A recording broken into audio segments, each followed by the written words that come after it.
दोस्तों नमस्कार, स्वागत है आपके अपने यूट्यूब चैनल बेस्ट एग्रीकल्चर में। दोस्तों आज हम हाजिर हैं क्लास 12th का एग्रीकल्चर के अंतर्गत एनिमल हस्बेंड्री का चैप्टर नंबर पहला लेकर। दोस्तों चैप्टर का नाम है आपका आहार एवं पोषण फर्स्ट। दोस्तों दूसरा चैप्टर भी आपका आहार एवं पोषण सेकंड करके है। तो आहार एवं पोषण जो फर्स्ट चैप्टर हम लेकर आए हैं दोस्तों, ये 12th agriculture subject animal husbandry का आपका पशुपालन जिसको कहा जाता है पशुपालन। दोस्तों पशुपालन का पहला चैप्टर हम शुरुआत करते हैं इस वीडियो की देर ना करते हुए। तो दोस्तों सबसे पहला जो यूनिट फर्स्ट है आहार एवं पोषण, इसका सबसे पहला जो क्वेश्चन है दोस्तों, इसमें हम अध्ययन करेंगे पशुओं के चारे से संबंधित, पशुओं के आहार के बारे में, भोजन के बारे में, क्या क्या पशु की आवश्यकता होती है और कितनी कितनी क्या क्या, इन चीज़ों के बारे में दोस्तों हम जानेंगे। तो शुरुआत कर लेते हैं। प्रश्न नंबर 1 है पशु आहार किसे कहते हैं। सबसे पहले तो हमें तो यही जानना पड़ेगा कि पशु आहार होता क्या है।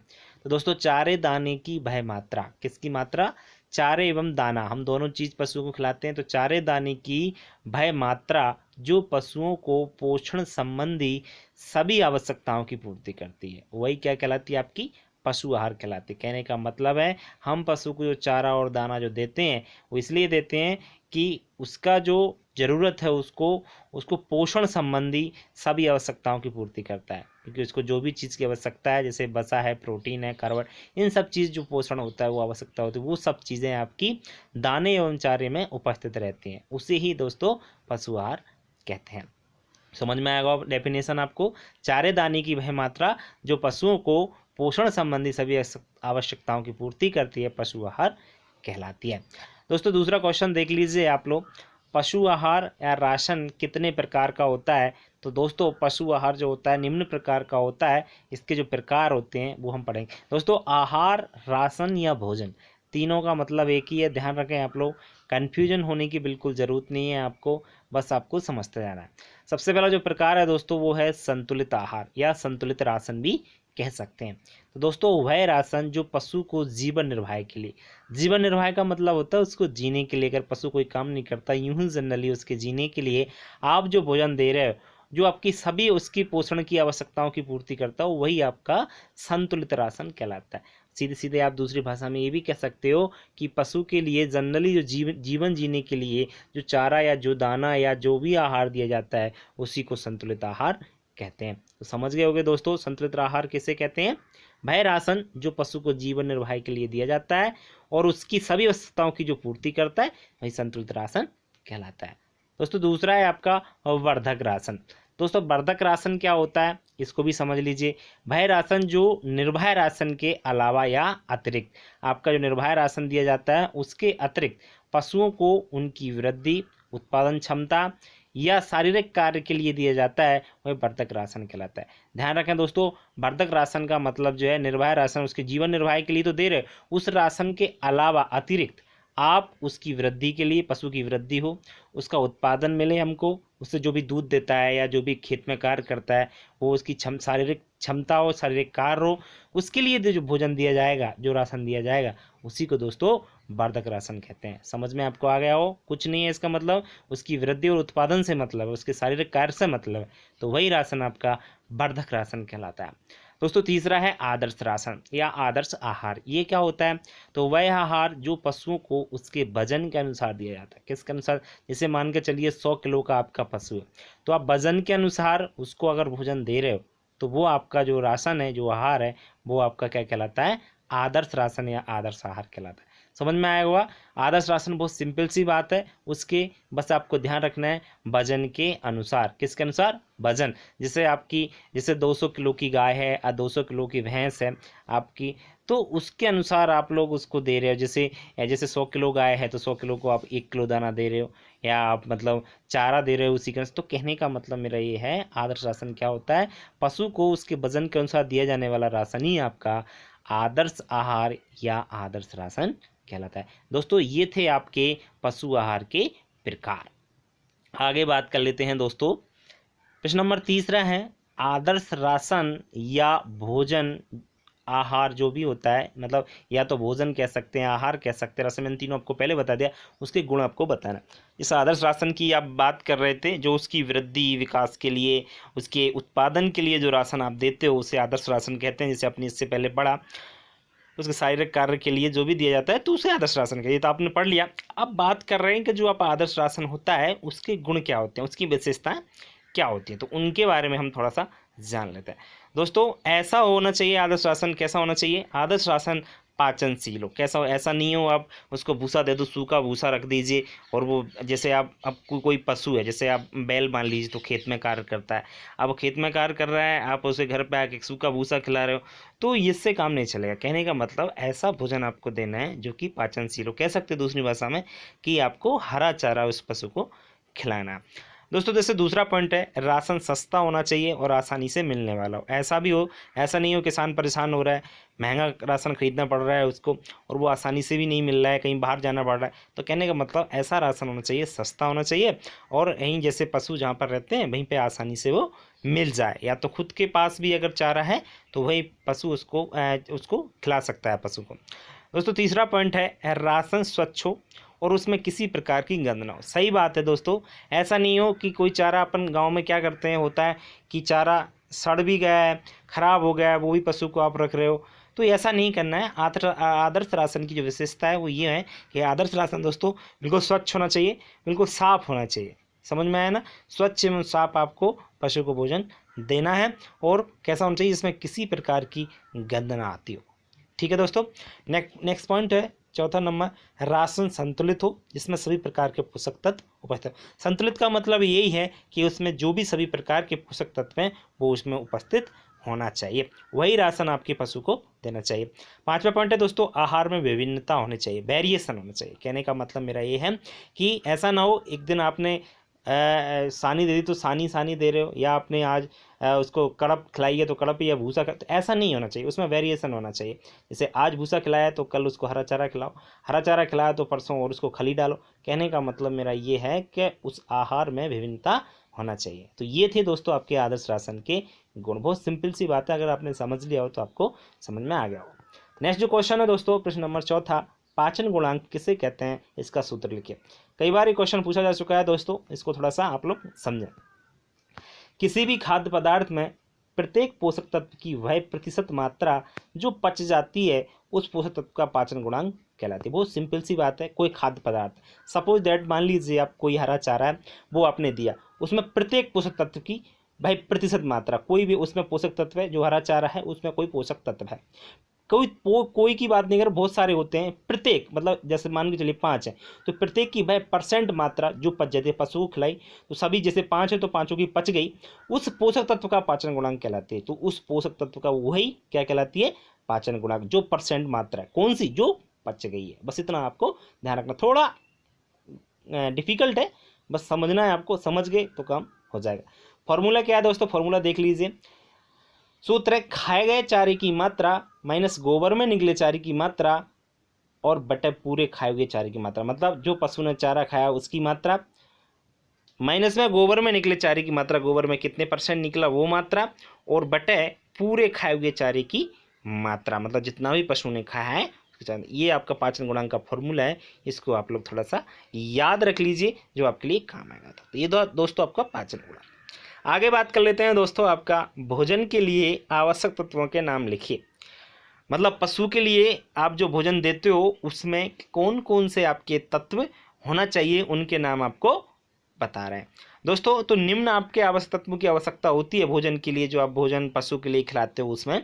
सबसे पहला तो पानी, दूसरा है कार्बोहाइड्रेट, तीसरा वसा, चौथा विटामिन, पांचवा प्रोटीन और छठवा खनिज लवण। कहने का मतलब 6 आपके आवश्यक तत्व हैं जो भोजन में अति आवश्यक हैं, और यही पशु शरीर के लिए महत्वपूर्ण होते हैं, जो पशु के शरीर में बहुत ही आवश्यक होते हैं। तो दोस्तों इन सभी के बारे में 6 आपके जो तत्व हैं आवश्यक, जो पशु के भोजन के लिए आवश्यक होते हैं, उनके बारे में हम डिटेल से अध्ययन करेंगे। दोस्तों प्रश्न नंबर 6 जो कह रहा है वो है, पशु के शरीर में पानी का क्या कार्य। सबसे पहले हमने पानी लिया है, और पानी का क्या कार्य है या महत्व है, या तो कार्य पूछा जाए या महत्व पूछा जाए, तो कन्फ्यूज नहीं होना है, मतलब एक ही होता है। पानी का क्या कार्य सब लोग जानते हैं। पानी बहुत ही महत्वपूर्ण है पशु शरीर के लिए। नंबर 1, पानी रक्त को पतला बनाता है जिससे वह पूरे शरीर में आसानी से संचरण कर सके। कहने का मतलब जो पानी होता है पशु शरीर में, जो ब्लड होता है, खून को क्या करता है, वो पतला बनाता है। पतला बनाने से क्या होगा, जिसका संचरण, संचरण का मतलब है पूरे शरीर में एक जगह से दूसरी जगह आसानी से वो जा सके। ठीक है दोस्तों, दूसरा पॉइंट है पानी पशु के शरीर का तापमान सही बनाए रखता है। बिल्कुल, पानी, क्योंकि सब अलग अलग पशुओं का अलग अलग तापमान होता है। जैसे गाय में अलग होता है, भैंस में, बकरी में, भेड़ में, सबका अलग अलग तापमान होता है और उसको बनाए रखने के लिए पानी बहुत ही महत्वपूर्ण होता है। क्योंकि पानी, आपको पता है, पानी का एक स्पेशली आपका टेम्परेचर होता है, इतना तापमान होता है। जैसे मान के चलिए 20 डिग्री टेम्परेचर होता है, तो भी ठंडा पानी रहेगा तो टेम्परेचर पशु का बढ़ने नहीं देगा। समझ में आया ना। तो पानी जो होता है ना, पशु के तापमान को क्या बनाए रखता है, सही बनाए रखता है। तीसरा पॉइंट है दोस्तों, पानी पाचन क्रिया में सहायता प्रदान करता है। बहुत ही महत्वपूर्ण पॉइंट है दोस्तों कि पानी जो होता है, पशु को चारा खिलाया या भूसा खिलाया, जो भी आपने खिलाया, अगर उसके बाद उसको पानी नहीं पिलाया तो वो पचने में प्रॉब्लम आएगी, अच्छे से पचेगा नहीं। आप पशु को छोड़ो, मनुष्य को भी वहाँ पर रख लेते हो तो वो ही वही बात है कि खाना खाने के बाद पानी नहीं पिया तो खाना अच्छे से पचता नहीं है। तो वही बात है, पानी का काम है पाचन क्रिया को सही बनाए रखना। चौथा पॉइंट है दोस्तों, पानी अपशिष्ट पदार्थों को बाहर निकालने में सहायता करता है। बिल्कुल, अपशिष्ट पदार्थ का मतलब ये है गोबर को बाहर निकालने में, कहते हैं मूत्र को बाहर निकालने में, तो उनको निकालने में, बाहर निकालने में अपशिष्ट पदार्थ होते हैं तो उनमें सहायता करता है, उनको पतला बनाता है, बाहर निकालने में सहायता प्रदान करता है। कौन, आपका पानी।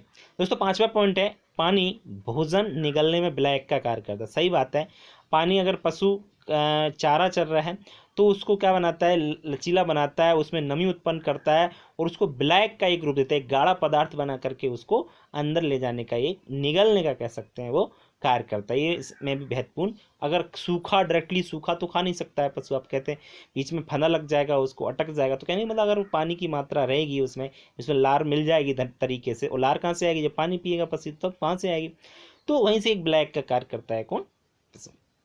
दोस्तों छठवां पॉइंट है, पानी दूध देने वाले पशुओं में दूध की मात्रा को बढ़ाता है। दोस्तों ये बात आप अच्छी तरह जानते हो कि जो दूध होता है, दूध का 80 से 85% उसमें पानी पाया जाता है। आप लोग जानते हो जो दूध होता है, दूध में 80 से 85% क्या पाया जाता है, आपका पानी पाया जाता है। गाय के में अलग होता है, भैंस के में अलग होता है। तो आप अच्छी तरह इस चीज़ को जानते हो दोस्तों। तो पानी आप दोगे पशु को तो उससे दूध उत्पादन भी बढ़ेगा। क्या बढ़ता है उससे, ये भी महत्वपूर्ण पॉइंट है दोस्तों। दूध देने वाले पशु, गाय है आपका, भैंस, बकरी, जो भी है, अगर उसको पानी अच्छी तरीके से पिया है तो उससे ये भी कह सकते हैं दूध उत्पादन बढ़ता है।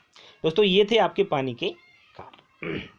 आगे बात कर लेते हैं, पशु शरीर में भोजन के प्रमुख कार्य क्या है। ये तो बहुत महत्वपूर्ण क्वेश्चन है दोस्तों।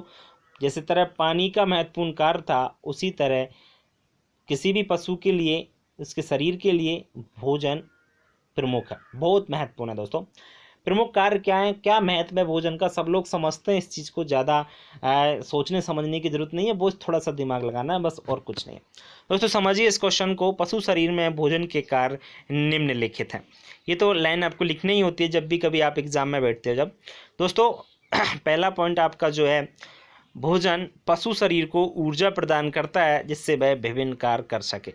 बिल्कुल, आपका भोजन पशु शरीर को क्या प्रदान करता है, ऊर्जा प्रदान, क्योंकि जो भोजन होता है उसमें सभी आपके आवश्यक पोषक तत्व जो होते हैं, आपके प्रोटीन हो या वसा हो, आपकी कार्बोहाइड्रेट, तो ये सभी पोषक तत्व आपके भोजन में पाए जाते हैं। इन सभी से पशु को क्या मिलती है, ऊर्जा मिलती है। और ऊर्जा मिलती है तो पशु कोई भी कार्य आसानी से कर सकता है। दोस्तों दूसरा पॉइंट ये है कि भोजन शरीर के लिए आवश्यक पोषक तत्वों की पूर्ति करती है। इस पॉइंट में भी मैंने वही चीज़ बताई है, वही है कि अगर भोजन पशु को मिलेगा, अच्छे से चारा दिया जाएगा, दाने की मात्रा सही तरीके से दी जाएगी, तो पशु को जितने भी पोषक तत्वों की आवश्यकता है, जो भी आवश्यक उसके लिए पोषक तत्व है, उसको पूरी तरह से जो पोषण है वो ढंग से तरीके से उस पशु को मिल सकेगा। तो कहने का मतलब मेरा ये है कि भोजन शरीर के लिए आवश्यक पोषक तत्वों की पूर्ति करता है। तो जो पोषक तत्व में चारे दाने में ही पाए जाते हैं। दोस्तों तीसरा पॉइंट है, भोजन से पशु शरीर का विकास होता है। सही बात है, छोटा सा बछड़ा जब पैदा होता है उसके बाद वो बड़ा होता है, तो बड़ा कैसे होता है आप अच्छी तरह समझते हो कि उसके विकास के लिए, उसके डेवलपमेंट के लिए, उसकी वृद्धि के लिए क्या आवश्यक है दोस्तों, भोजन से। अगर उसको दूध पिएगा पर डे, धीरे धीरे करके उसकी वृद्धि होती रहेगी और कुछ दिन बाद वो प्रौढ़ हो जाएगा, बड़ा हो जाएगा। तो कहने का मतलब ये है कि भोजन से पशु शरीर का क्या होता है दोस्तों, विकास होता है। यह शरीर के टूटे फूटे ऊतकों की मरम्मत करता है, ये भी सही बात है। टूटे फूटे ऊतक क्या होते हैं दोस्तों, सभी पशु शरीर में क्या पाई जाती हैं, कोशिका पाई जाती हैं, और जो कोशिका होती हैं उस कोशिकाओं के समूह को ही ऊतक कहते हैं। तो उनकी मरम्मत कौन करता है, आपका जो भोजन होता है। कभी पशु कार्य करता है, थक जाता है, अगर भोजन कर लेता है तो वैसा का वैसा हो जाता है। तो यही है आपका ऊतकों की मरम्मत। नेक्स्ट है दोस्तों, दूध, अंडा उत्पादन, मांस उत्पादन में भी सहायता प्रदान करता है। कौन, आपका भोजन। बिल्कुल, दूध देने वाले पशु में दूध की मात्रा बढ़ाता है, अंडा उत्पादन वाले में अंडा, और मांस उत्पादन वाले में मांस उत्पादन को बढ़ाता है। नेक्स्ट क्वेश्चन दोस्तों, प्रश्न नंबर 8वां, पशु आहार में प्रोटीन के कार्य लिखिए। ये बहुत महत्वपूर्ण पॉइंट क्वेश्चन है दोस्तों, इसको समझना बहुत जरूरी है। यह शरीर को ऊर्जा प्रदान करता है। 1 ग्राम प्रोटीन से 4.5 किलो कैलोरी ऊर्जा प्राप्त होती है। दोस्तों अगर 1 ग्राम प्रोटीन आपको पशु को दी गई तो उससे ऊर्जा मिलेगी 4.5 किलो कैलोरी। 1 किलो कैलोरी दोस्तों ऊर्जा को नापने की एक इकाई होती है। तो कहने समझ में आया आपको, शरीर को ऊर्जा प्रदान करता है प्रोटीन, और 1 ग्राम प्रोटीन से 4.5 किलो कैलोरी उसको ऊर्जा प्राप्त होती है। दूसरा पॉइंट है दोस्तों, प्रोटीन दूध, मांस, अंडा उत्पादन में भी सहायता प्रदान करता है। सही बात है, जो प्रोटीन होता है, प्रोटीन आपको पता है दूध में भी प्रोटीन पाया जाता है, मांस में भी प्रोटीन पाया जाता है, अंडा में भी प्रोटीन पाया जाता है। तो इन सब बढ़ाने में प्रोटीन क्या करता है, सहायता करता है दोस्तों। यह भी टूटे फूटे ऊतकों की मरम्मत करता है दोस्तों। टूटे फूटे ऊतक, जैसे मैंने बताया, बहुत सारी कोशिकाओं के समूह को ही ऊतक कहा जाता है। अगर वो थक जाता है, मैंने बताया पशु को, उसको चोट लग जाती है तो दर्द होता है, तो वो दर्द कैसे मिटता है, ये प्रोटीन उस टूटे फूटे ऊतकों की क्या करता है, मरम्मत करता है, तथा नई कोशिकाओं के निर्माण में ये सहायता करते हैं, नई नई कोशिकाओं का निर्माण करता है दोस्तों। कौन, प्रोटीन। चौथा पॉइंट है दोस्तों, प्रोटीन पशुओं की वृद्धि एवं विकास के लिए आवश्यक। ये पॉइंट तो आपने पहले भी देख लिया भोजन में, वही पॉइंट है दोबारा, प्रोटीन पशुओं की वृद्धि एवं विकास के लिए बहुत ही आवश्यक है दोस्तों। 5वां जो पॉइंट है, प्रोटीन पशुओं में संरचनात्मक ढांचा बनाने में सहायक। संरचनात्मक मतलब पशु की जो संरचना होती है, पशु इतना लंबा चौड़ा इतना बड़ा होता है, तो उसकी जो संरचना होती है, ढांचा जो बना होता है, आपकी पूरा ढांचा हड्डियों से बना था, तो उनके निर्माण में, उनको बनाने में प्रोटीन दोस्तों महत्वपूर्ण भूमिका निभाता है।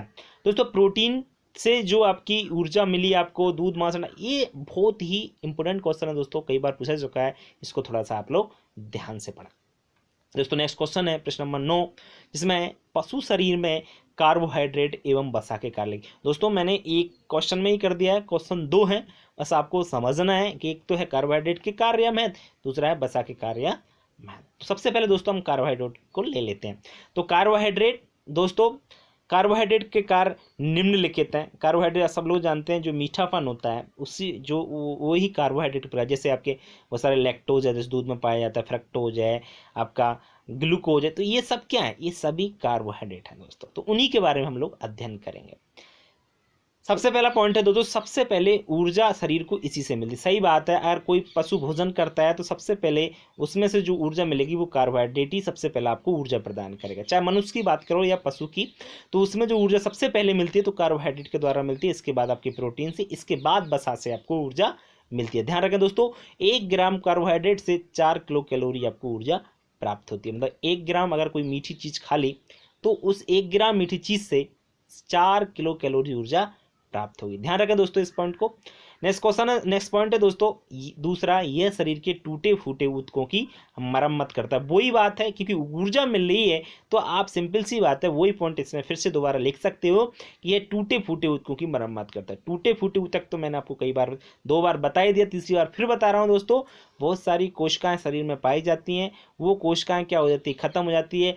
1 मिनट में करोड़ों कोशिकाएं दोस्तों खत्म हो रही हैं और करोड़ों कोशिकाओं का निर्माण होता है। तो कहने का मतलब जो ऊतक टूट जाते हैं उन्हीं का निर्माण में कौन सहायता प्रदान करता है, आपका कार्बोहाइड्रेट दोस्तों है। शरीर की वृद्धि एवं विकास के लिए भी आवश्यक है।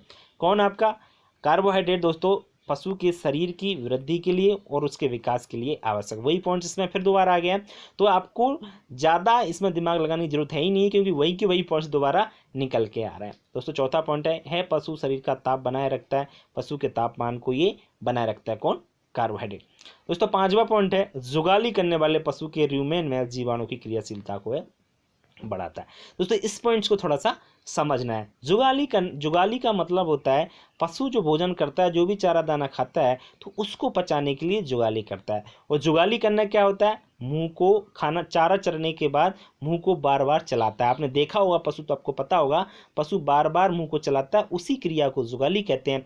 और जो जुगाली करते हैं पशु, उनका र्यूमेन दोस्तों उसके पेट जो होता है ना, उसका एक भाग होता है, उसमें जीवाणु जो रहते हैं उनकी क्रियाशीलता, क्योंकि जीवाणु जितने अधिक होंगे उतनी जल्दी भोजन पचता है। तो कहने का मतलब है जो कार्बोहाइड्रेट होता है वो जुगाली करने वाले पशु के र्यूमेन में जीवाणुओं की क्रियाशीलता को बढ़ाता है।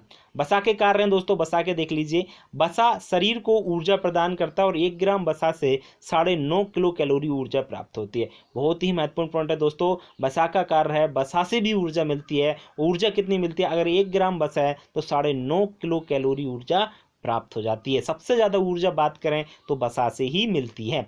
नेक्स्ट पॉइंट है दोस्तों, वसा शरीर को आवश्यक वसीय अम्ल प्रदान करता है। जो भी शरीर के लिए आप जरूरत पड़ती है पशु के शरीर के लिए, वो सभी आपके जो वसीय अम्ल होते हैं, जो एसिड होते हैं, वो सभी आपके वसा से प्रदान हो जाते हैं।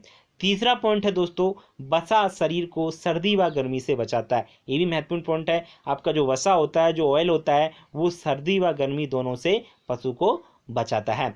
चौथा पॉइंट है दोस्तों, वसा पशु को शक्ति व चर्बी प्रदान करता है या बढ़ाता है। बिल्कुल, वसा से दोस्तों उसको शक्ति मिलती है, शक्ति मतलब ताकत मिलती है पशु को कार्य करने के लिए। कोई बैल है खेत में काम करता है तो उसको शक्ति मिलेगी। कोई भी पशु है आपको, उसमें चर्बी को बढ़ाता है। चर्बी दूसरी भाषा में वसा ही होती है। चर्बी चढ़ी होती है, बोलते हैं ना चर्बी चढ़ गई, तो वही चर्बी आपकी दूसरी भाषा में कह सकते हैं वसा ही आपकी चर्बी होती है। लिपिड्स भी बोला जाता है दोस्तों, ध्यान रखें थोड़ा सा इसके बारे में, वसा को लिपिड्स भी कहा जाता है। पांचवा पॉइंट है दोस्तों, लास्ट पॉइंट है वसा का। वसा जो होता है दूध अंडा मांस उत्पादन में सहायता करता है। बिल्कुल दोस्तों, वसा दूध अंडा मांस, क्योंकि दूध में आपको पता है गाय भैंस की में वसा 4.5% पाया जाता है, भैंस की में 7% पाया जाता है, अंडा में 10% वसा पाया जाता है, मांस में भी दोस्तों 18 से 20% आपका। तो उसी तरह कह सकते हैं कि वसा जो दूध देने वाले दूध, अंडा देने वाली मुर्गी अंडा, मतलब कहने का मेरा मतलब है वसा दूध अंडा मांस उत्पादन में सहायता प्रदान करता है, किसको, बढ़ाने में। नेक्स्ट क्वेश्चन है दोस्तों, पशु आहार में विटामिन ए व खनिज लवण के कार्य या महत्व लिखिए। बहुत ही अच्छा क्वेश्चन है दोस्तों ये भी। पशु आहार में विटामिन एवं खनिज दोनों को ले लिया है, अलग अलग क्वेश्चन बन सकते हैं, आप दोनों को समझिए दोस्तों। पहला जो कार्य है, पहला जो महत्व है वो ये है, विटामिन का आपकी यह पशु में होने वाले विभिन्न रोगों से लड़ने की क्षमता प्रदान करते हैं। सही बात है दोस्तों, विटामिन जो होते हैं, विटामिन पशु शरीर के लिए बहुत ही आवश्यक होते हैं और रोगों से लड़ने में क्षमता प्रदान करते हैं। कैसे, सब लोग जानते हैं बहुत सारे विटामिन होते हैं, vitamin A D E B C के बहुत सारे आपके विटामिन होते हैं। तो जो विटामिन होते हैं उनसे अगर उनकी कमी शरीर में हो जाती है तो बहुत सारे रोगों से शरीर ग्रसित हो जाता है। अगर वो विटामिन हैं तो जो शरीर है वो ग्रसित नहीं होगा आपका रोगों से। तो रोगों से लड़ने की क्षमता प्रदान कौन करता है, ध्यान रखें, विटामिन।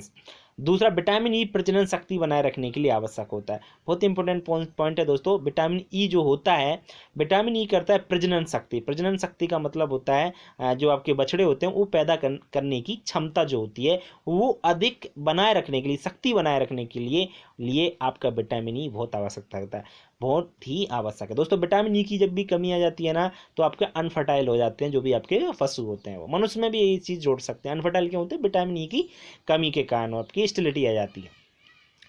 तीसरा है दोस्तों, इनमें से पशु की वृद्धि ठीक प्रकार से होती है। सही बात है, इनसे जो पशु की वृद्धि ठीक विटामिन से क्या होती है, पशु की जो वृद्धि होती है वो बहुत ही अच्छे प्रकार से होती है। चौथा पॉइंट है दोस्तों, इनसे पशुओं की भूख बढ़ती है तथा उत्पादन भी बढ़ता है। इनसे पशु की क्या बढ़ती है, विटामिन अच्छी तरीके से कार्य कर रहे हैं तो पशु को भूख भी अधिक लगेगी। जब भूख अधिक लगेगी तो वह अच्छा चारा दाना भी खाएगा, जब चारा दाना खाएगा तो उसका उत्पादन भी ऑटोमेटिकली बढ़ जाएगा। दोस्तों पांचवा पॉइंट है, यह दूध अंडा मांस उत्पादन में भी आवश्यक होता है। सही बात है, विटामिन आपके दूध अंडा मांस उत्पादन के लिए भी बहुत आवश्यक होता है। दोस्तों छठवां पॉइंट है, भ्रूण के विकास में भी सहायता करता है। भ्रूण क्या होता है आप लोग जानते हो, जब कोई भी बछड़ा बनना शुरुआत होती है, जब प्रजनन के बाद जब भी कोई बछड़ा शुरुआत होती है सबसे पहले भ्रूण बनता है। दोनों अंडाणु और शुक्राणु के मिलन के बाद किसका निर्माण होता है, आपका भ्रूण का निर्माण होता है। और भ्रूण के विकास, उसके डेवलपमेंट के लिए आपके विटामिन का जो कार्य है वो बहुत ही महत्वपूर्ण है। दोस्तों खनिज लवण की बात कर लेते हैं। खनिज लवण के कार्य रक्त के पीएच को नियंत्रित रखता है। आपको खनिज लवण क्या करते हैं, रक्त के पीएच को नियंत्रित रखते हैं। तो पीएच क्या होता है ये सब लोग आप पहले से जानते होंगे। दोस्तों पीएच की बात की तो पीएच का मतलब क्या होता है, नियंत्रण पीएच का मतलब होता है दोस्तों पीएच 7 जो होता है वो नॉर्मल है, और पीएच इससे कम हो जाता है तो अम्लीय, और 7 से अगर ऊपर हो जाता है तो क्षारीय हो जाता है। तो रक्त का जो पीएच होता है लगभग आपका 6 पॉइंट कुछ होता है, तो वो नियंत्रित रहता है। कैसे, जो खनिज लवण होते हैं वो उसको नियंत्रित रखते हैं।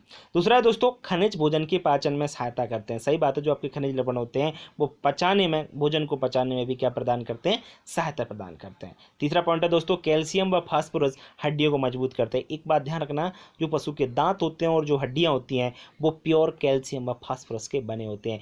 जब उसी के बने होते हैं, उनके खनिज के बने होते हैं, तो कहने का मतलब उन सभी को मजबूत करने में भी ये सहायता प्रदान करते हैं। दोस्तों नेक्स्ट है आयरन शरीर में खून की मात्रा को बढ़ाता है। बहुत इंपॉर्टेंट पॉइंट है दोस्तों, आयरन जो होता है ना वो खून की मात्रा को बढ़ाता है।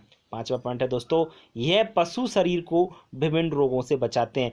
बहुत सारे जैसे आयोडीन है, आयोडीन एक खनिज है, इसकी कमी से बहुत गहरा रोग हो जाता है, सूजन आ जाती है आपके गले में। तो उन सब रोगों से बचाने के लिए आपके जो खनिज लवण होते हैं वो बहुत ही महत्वपूर्ण होते हैं। दोस्तों ये जो खनिज लवण था ये भी आपको समझ में आएगा। दोस्तों खनिज लवण से और भी जैसे कोई पॉइंट्स आपको समझ में नहीं आया हो तो आप कमेंट्स बॉक्स में लिख कर, पूरे जितना भी हमने पढ़ा है उसमें से कहीं भी आपको प्रॉब्लम है तो आप लोग लिख के बता सकते हो। दोस्तों खनिज लवण में किसी भी पॉइंट्स में जैसे कैल्शियम और फास्फोरस हड्डियों को मजबूत करते हैं। मैंने बताया आपको कैल्शियम एवं फास्फोरस की जो है की हड्डियाँ बनी होती हैं, आपके पशु की बात करें या मनुष्य की भी बात करें तो उनकी भी आपकी हड्डियाँ बनी होती हैं। दोस्तों आगे बात कर लेते हैं, आपके नेक्स्ट जो क्वेश्चन है, मोटे चारे किसे कहते हैं, मोटे चारे का महत्व बताइए। बहुत महत्वपूर्ण क्वेश्चन दोस्तों, मोटे चारे क्या होते हैं। वे चारे जिनमें रेशे की मात्रा 18% से अधिक तथा संपूर्ण पाचक तत्वों की मात्रा 60% से कम हो, मोटे चारे कहलाते हैं। वो सिंपल सी बात है, ऐसा मतलब जो चारा होता है, मोटे चारे क्या है, जिनमें रेशा जो होता है, फाइबर जो होता है वो 18% से अधिक होना चाहिए। संपूर्ण पाचक जो भी तत्व होते हैं, पचे हुए तत्व होते हैं, उनकी मात्रा 60% से कम हो, वो कौन से कहलाते हैं, आपके मोटे चारे कहलाते हैं। तो इसका महत्व देख लीजिए। मोटे चारे पाचन तंत्र को सुचारू एवं सुगम बनाते हैं। मोटे चारे क्या करते हैं, पाचन तंत्र को सुचारू एवं सुगम बनाते हैं। दोस्तों नेक्स्ट है, मोटे चारे जुगाली करने वाले पशुओं के रुमेन में जीवाणु की क्रियाशीलता को बढ़ाते हैं। मैंने अभी बताया आपको जुगाली करना क्या होता है। रुमेन में मैंने आपको बताया कि एक उसके पेट का भाग होता है जिसमें जीवाणु रहते हैं, जो क्रियाशील बने रहते हैं, जिससे आपका जो भोजन होता है पशु का वो आसानी से पच सके। नेक्स्ट है दोस्तों तीसरा, इनसे पशुओं के पेट भरने तथा पूर्ण संतुष्टि लाने में है महत्वपूर्ण भूमिका निभाते हैं। बिल्कुल सही बात है, पशुओं को पेट भर जाता है और उनको संतुष्टि मिल जाती है कि हमारा पेट भर गया, तो यह महत्वपूर्ण भूमिका निभाते हैं। कौन, मोटे चारे देखने में रसीले भी होते हैं, चरने में स्वादिष्ट भी होते हैं, स्वच्छ भी होते हैं, खाने पशु इसको चाव से भी खाता है, इंटरेस्ट के साथ खाता है उसको। मोटे चारे अच्छे लगते हैं क्योंकि रसीले ज़्यादा होते हैं, उनमें रस पाया जाता है, पानी की मात्रा रहती है, इसलिए वो अच्छे लगते हैं खाने में पशु के लिए। दोस्तों ये थे मोटे चारे और इसका महत्व समझ में आया होगा दोस्तों। नेक्स्ट है प्रश्न नंबर 12, पशु पोषण के सिद्धांत लिखिए। पशु को जो भोजन दिया जा रहा है उसके क्या क्या सिद्धांत होना चाहिए, समझ लीजिए, बहुत सिंपल सी भाषा में है दोस्तों। पशुओं के भोजन के सिद्धांत निम्नलिखित हैं, ये पॉइंट्स आपको लिखना होता है। नंबर 1 है, भोजन संतुलित होना चाहिए। भोजन कैसा होना चाहिए, संतुलित होना चाहिए। संतुलित का मतलब ये होता है कि उसमें सभी आवश्यक पोषक तत्व की मात्रा आवश्यक रूप से होना चाहिए, जिससे वो जो भी उसको जरूरत पड़ती है वो आवश्यक पोषक तत्व उसको मिल सके। दूसरा पॉइंट है दोस्तों, आहार स्वच्छ होना चाहिए और सस्ता होना चाहिए। ये तो मैं आपको पहले ही बता चुका हूँ, स्वच्छ का मतलब साफ होना चाहिए, क्लीन होना चाहिए, और वो कैसा होना चाहिए, आपका सस्ता होना चाहिए। ऐसा नहीं महंगा हो, तो ये ऐसा नहीं होना चाहिए। दोस्तों तीसरा है, पशुओं को जब वह कार्य नहीं कर रहा है तो भी उसे जीने के लिए, उसके जीवन निर्वाह के लिए 1.5 किलोग्राम दाना प्रतिदिन उसको देना चाहिए। बिल्कुल सही बात है दोस्तों, पशुओं को जब वह कार्य भी नहीं कर रहा है, मेहनत नहीं कर रहा है, तब भी उसको 1.5 किलोग्राम दाना उसको देना चाहिए। दोस्तों नेक्स्ट है आपका चौथा, भैंस अगर 3 लीटर दूध देती है, भैंस अगर 3 लीटर दूध देती है तो उसको 1.5 किलोग्राम दाना देना चाहिए। और वहीं आपकी गाय जो है, जो दाना आपका दूध देती है 3 लीटर, तो उसको 1 किलोग्राम देना चाहिए। इसमें थोड़ा सा गलत टाइप हो गया है, तो आप लोग थोड़ा सा ध्यान रखें दोस्तों। आपकी भैंस का ध्यान रखना, 3 लीटर अगर दूध देती है तो उसको आपको दाना देना है 1.5 ग्राम, और गाय अगर जो दूध देती है 3 लीटर दूध देती है तो उसको दाना देना है 1 किलोग्राम। तो ये ध्यान रखना दोस्तों। उसको मैंने कुछ 2-3 पॉइंट्स में छूट गए तो मैं उनको आपको बता देता हूँ दोस्तों। एक और बात है दोस्तों, पशु को प्रतिदिन 50 से 100 ग्राम नमक देना चाहिए। कितना नमक देना चाहिए? 50 से 100 ग्राम के लगभग उसको नमक प्रतिदिन पशु को देना चाहिए। आपकी गाय या भैंस है उसको नमक खिलाना चाहिए। दोस्तों पशु को जो दाना, चारा दाना जो भी देते हो आप, वो समय से देना चाहिए। दूसरी बात, उसको समय से का मतलब है उसको 2 बार लगभग उसको चारा दाना रखना चाहिए, एक समय टाइम टेबल से रखना चाहिए। तीसरा जो है दोस्तों, उसको जो भी आप चारा दाना देते हो वो आपका कैसा होना चाहिए? बिल्कुल संतुलित और बिल्कुल ऐसा होना चाहिए कि जिसमें सभी आवश्यक हों, पोषक तत्व हों, जिससे उसकी सभी की पूर्ति हो सके। दोस्तों आज का वीडियो यहीं तक है। हमारा वीडियो कैसा लगा ये कमेंट बॉक्स में लिखकर ज़रूर बताएं। दोस्तों ये जो क्वेश्चन जितनी भी पहले चैप्टर से बन रहे थे हमने बनाए हैं। कल हम दूसरा वीडियो लेकर आएंगे दूसरे चैप्टर से, जिसका नाम भी रहेगा आपका जो आहार से संबंधित होगा। चैप्टर नंबर 2 रहेगा पशुपालन से। दोस्तों इसके 5 चैप्टर होने के बाद फिर हम आपका PCM भी है उसको स्टार्ट करेंगे, जिसमें आपके दोस्तों आप पढ़ते चलिए हमारे साथ में नोट्स भी आप तैयार कर सकते हैं। अपने घर पे नोट्स भी तैयार करते जाइए इस वीडियो से। कहीं भी आपको प्रॉब्लम्स आती है तो आप कमेंट्स बॉक्स में लिखकर हमको बता सकते हैं। वीडियो को पूरा देखा करें दोस्तों, जिससे आपको ही फायदा होगा। दोस्तों वीडियो कैसा लगा आप लाइक करें आप हमारी वीडियो को, और चैनल को सब्सक्राइब करना बिल्कुल ना भूलें। बेल आइकन को जरूर दबाएं, जिससे आपको न्यू वीडियो का नोटिफिकेशन मिल सके।